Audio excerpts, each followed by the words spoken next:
totalement. Je sais pas. Regarde, bravo. Et alors, vous êtes...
Nicolas, vous êtes policier, vous avez décidé de vous rassembler ce soir. Pourquoi? Étant en service aujourd'hui, j'ai pas pu me rendre à Avignon. Donc c'était le moyen de rendre hommage à notre collègue. Il y a eu un hommage à Avignon cet après-midi, qui était magnifique. C'était le moyen pour tous ceux qui n'ont pas pu s'y rendre, pour des questions d'argent, pour des questions de disponibilité, de lui rendre un dernier hommage comme il se doit. Pourquoi c'est important de rendre hommage à ce policier? Parce que ce flic de terrain est mort, je crois, de la pire des manières qui puisse être, ce qui peut arriver à tous les collègues sur le terrain. La grande majorité des collègues ont fait des interpellations pour du stupéfiant. C'est des choses qui nous arrivent quotidiennement, et ce qui lui est arrivé peut très bien arriver demain à n'importe quel collègue de terrain, que ce soit des amis proches ou même des gens qu'on ne connaît pas. Et c'était le moyen de lui rendre un dernier hommage pour celui qui a donné sa vie pour la France. On sent que ce drame a remué beaucoup de choses chez les policiers. Certains l'ont comparé à Viry-Châtillon. Ça a réveillé beaucoup de souvenirs douloureux. Je le comparerai pas à Viry-Châtillon parce que c'est pas les mêmes événements, c'est pas la même chose. Mais en fait, ça a réveillé une certaine douleur, la fragilité de notre métier. Le fait que à tout moment, dans n'importe quelle intervention de police, on peut mourir, on peut être tué.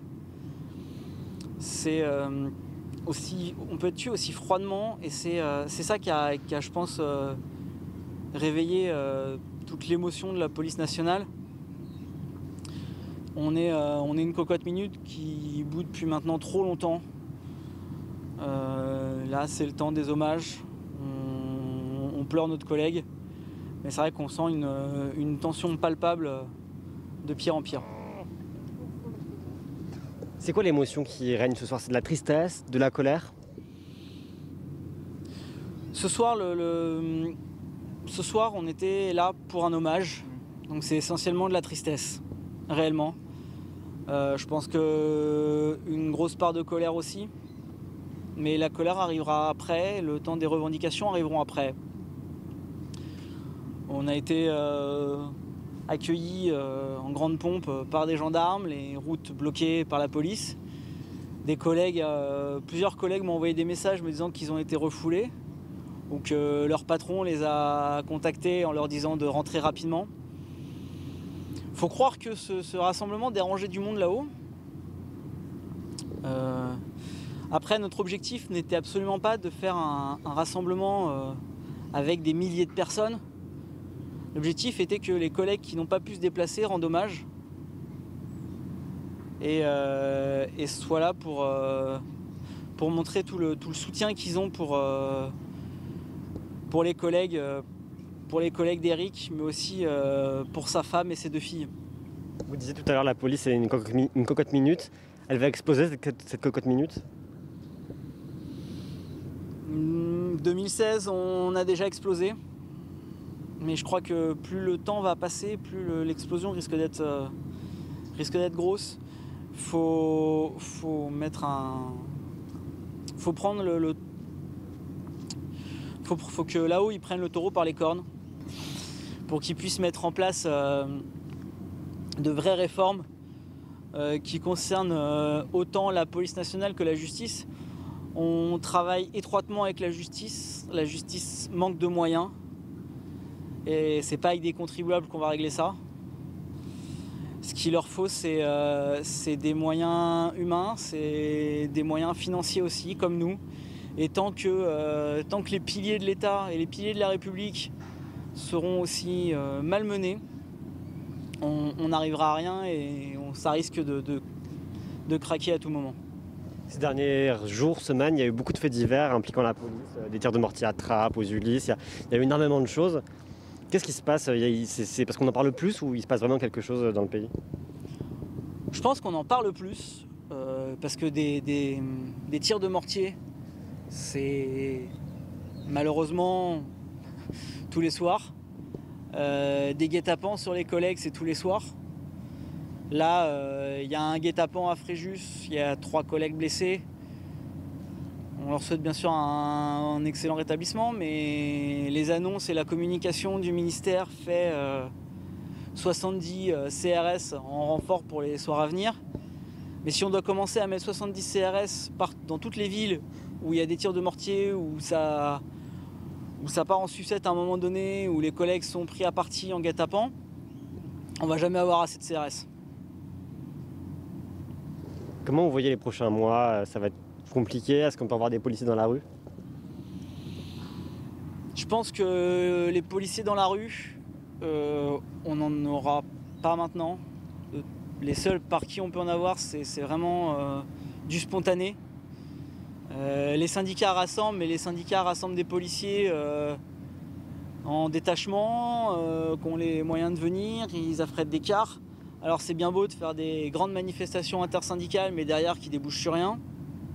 C'est bien beau de jouer les gros bras en disant on ne viendra pas au Beauvau de la sécurité le 17, mais si c'est pour qu'ils s'y rendent le 18, ça sert à rien. À un moment donné, on a besoin de vraies réformes, on a besoin que nos syndicats comprennent où on en est et comprennent vers quoi on va. Les flics dans la rue, s'il y en a, ça sera comme en 2016, ça sera du spontané. Ça sera un message qui tournera sur les réseaux. Ça sera des rassemblements avec des lieux de rassemblement à la dernière minute. Mais on pourra pas réunir de policiers par dizaines de milliers dans la rue, juste en lançant un appel pour un hommage, quoi que ce soit. Il va falloir, je pense, pour qu'il y ait des policiers dans la rue à nouveau, il va falloir On se demande ce qu'il va falloir d'ailleurs, parce qu'on a envie de dire il va falloir un drame. Le drame, on l'a vécu. Là, le temps est au deuil, donc comme j'ai dit, c'est pas le moment de revendiquer quoi que ce soit. On verra les revendications après, on verra ce que le ministère fera et on verra ce que la justice fera. Il semblerait, d'après monsieur le ministre, que les 2 individus aient été interpellés par la BRI Montpellier. Donc on verra ce que la justice rendra. Hein.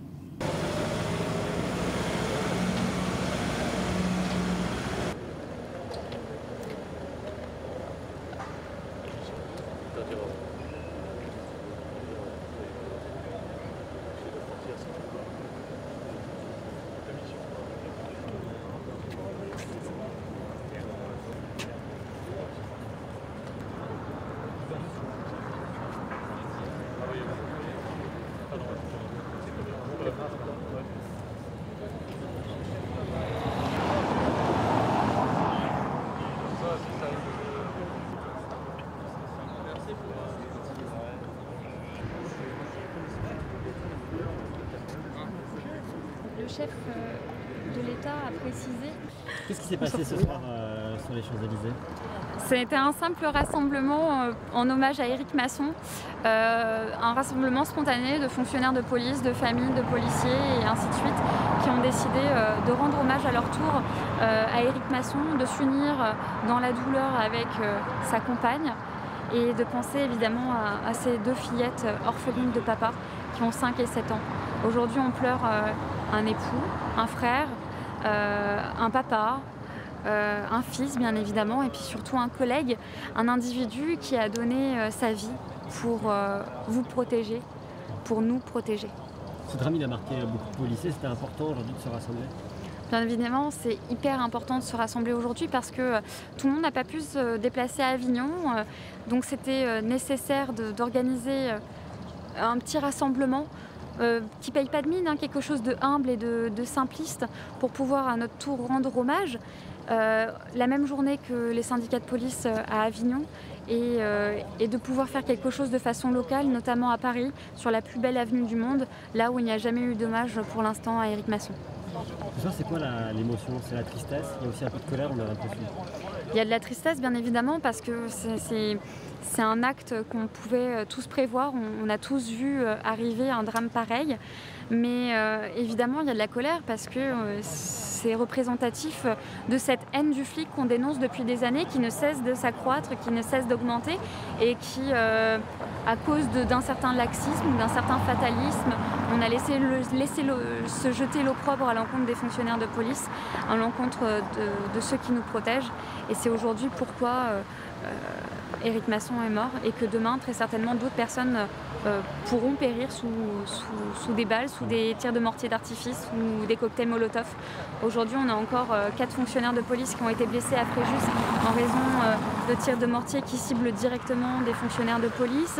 On a encore un fonctionnaire de police qui a été victime d'une tentative d'homicide à Villeurbanne avec un tournevis, alors qu'un l'individu avait plus de 61 faits à son casier. Donc c'est quelque chose d'insurmontable et de très difficile à voir, et on se demande comment est-ce qu'on va pouvoir sortir de cette ambiance-là, d'autant que vous avez désormais les familles qui sont visées par cette haine. Donc il faut aujourd'hui beaucoup de fermeté, et on attend qu'il y ait des réactions qui soient prises véritablement et pas des pansements déposés sur des plaies béantes qu'on ne saura soigner. Un mot sur le dispositif de ce rassemblement, il y avait des gendarmes partout, l'Élysée est barricadé, l'Élysée, le pouvoir a peur de sa police? Je ne sais pas si le pouvoir a peur de sa police, mais le pouvoir ou l'État ou quelconque décisionnaire que ce soit devrait être solidaire avec sa police. Je regrette que justement les représentants de l'Élysée ne se soient pas joints à nous alors qu'ils sont qu'à une dizaine de mètres et qu'ils avaient tout le dispositif nécessaire de sécurité pour les encadrer. Je regrette effectivement qu'on n'ait pas pris en considération une certaine solidarité avec les fonctionnaires de police et leurs familles, et qu'on n'ait pas compris l'intention d'un tel rassemblement. Bien au contraire, c'était nécessaire d'être présent ce soir. Qui sont peut-être moins médiatisés, et il y a ce qui s'est passé à Rambouillet il y a 2 semaines, il y a quelques jours à Avignon et en campagne. Malheureusement, on change notre mode de vie. Je vis